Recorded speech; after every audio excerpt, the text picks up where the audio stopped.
Previous part. Aladdin and the genie reached Sand Lord Kabil's fortress. Aladdin discovered the real reason for Kabil's attack. The former sultan, Jasmine's father, had dried up the sand scorpion's sole water source years ago. Aladdin promised Kabil he would restore the water his people needed to live, in exchange for peace.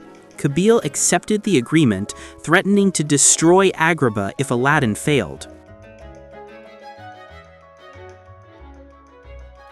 Aladdin and the genie were released by order of Sand Lord Kabil, but they were not allowed to return to the magic carpet.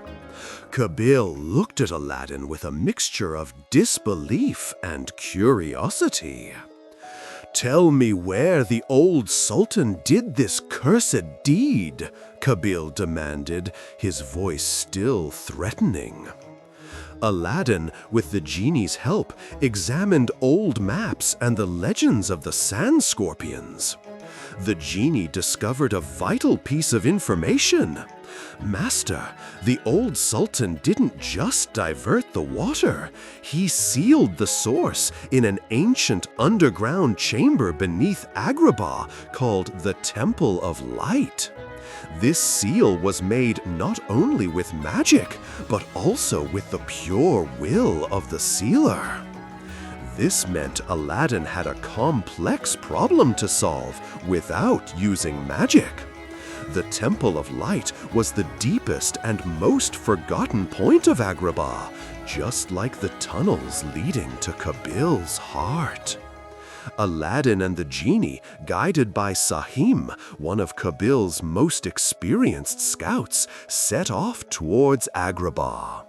On this journey, Aladdin would push the boundaries of his own leadership.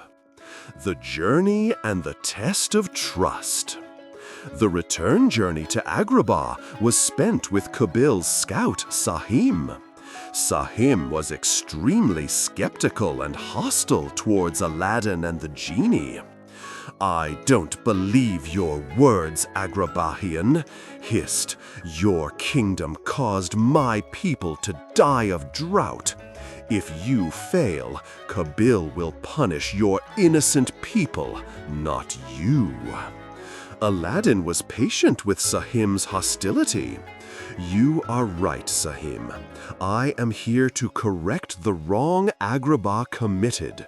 For me, leadership is not only about protecting my people, but also about paying the price for the wrongs committed." Upon reaching Agrabah, Jasmine immediately met them. The genie and Jasmine quickly confirmed the location of the Temple of Light.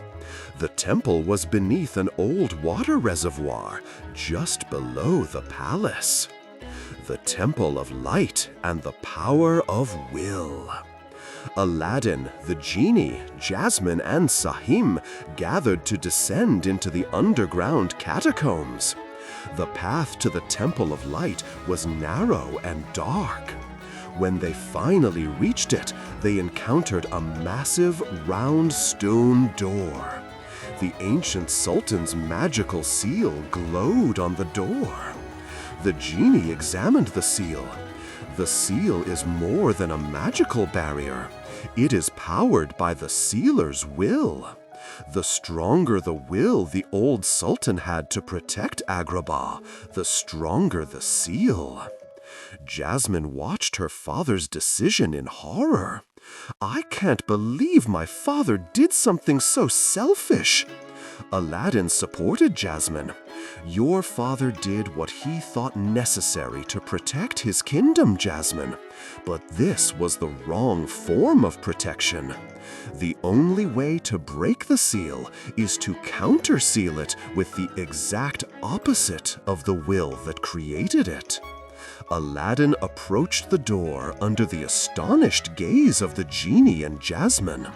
He placed his hands on the sealed stone and closed his eyes. He focused all his attention on the true purpose of his leadership: protection through justice, not fear. "I am Aladdin, Sultan of Agrabah," he whispered. I command you with the exact opposite will of the one that created it. I am the will of justice against the injustice done in the name of protection. I am the will of peace and equality." Aladdin's pure and unblemished will collided with the ancient seal.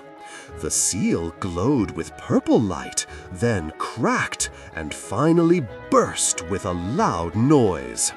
The massive stone door swung inward.